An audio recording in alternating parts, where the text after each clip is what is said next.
Bonjour, aujourd'hui je souhaitais vous parler échec ou expérience.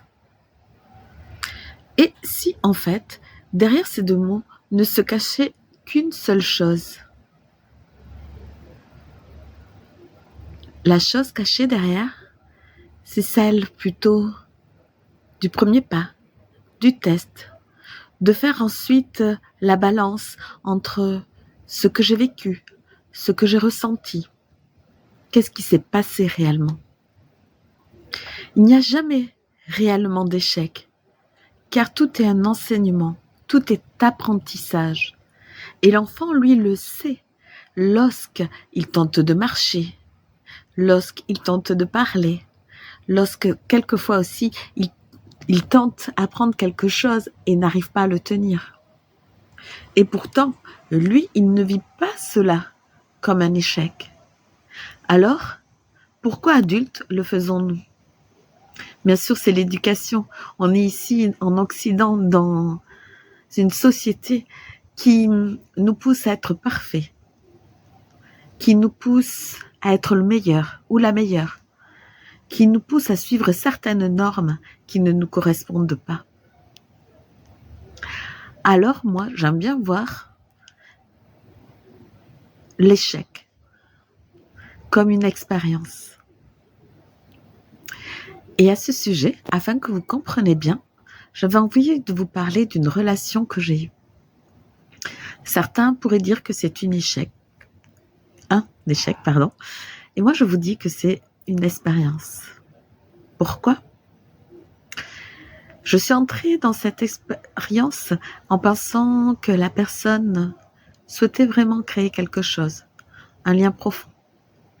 C'est une personne qui m'avait encouragée, avec laquelle on parlait de spiritualité, qui m'a dit aussi s'être un peu traversée. Donc, c'est vrai que lorsqu'on est rentré dans cette relation, je dirais plutôt expérience jusqu'au bout, je n'ai pas cherché à mettre un cadre car il m'a semblé évident. Et pourtant, tout au long de la relation, j'ai senti que quelque chose n'allait pas. Alors, comme je suis quelqu'un de généreux, j'ai pensé que ça venait du contexte où cette personne avait eu deux deuils.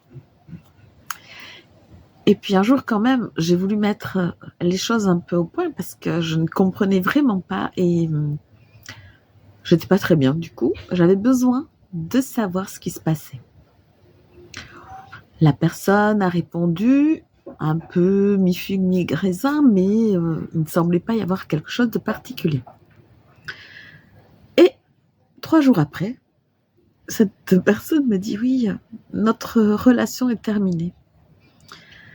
Mais si tu as encore besoin de moi pour faire certaines choses, parce que je ne suis pas du tout bricoleuse, et là, ça parlait de ça, n'hésite pas à m'appeler. » Et là, tout au fond de moi, j'ai ressenti quelque chose qui me disait « Je ne vais pas te déranger. » Et je me suis aperçue que j'avais passé les quelques mois où nous étions ensemble avec ceci au fond de moi.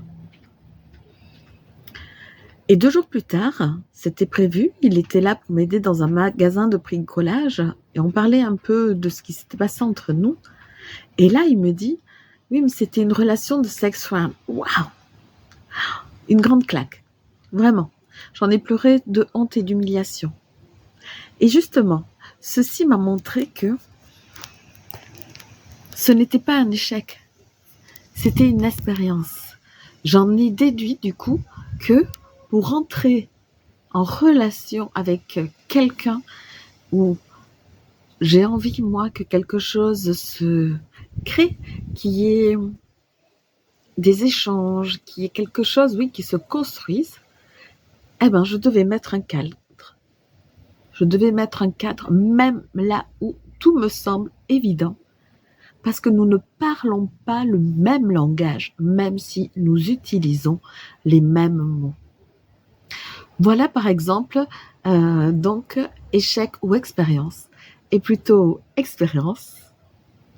Et je suis sûre que vous aussi, vous avez plein d'exemples comme ça dans votre vie.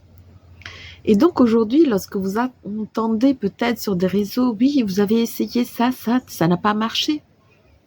Peut-être que ça n'a pas marché.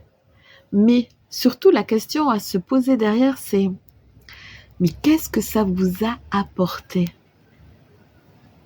Car il y a toujours quelque chose, même si ça semble infime, même si ça semble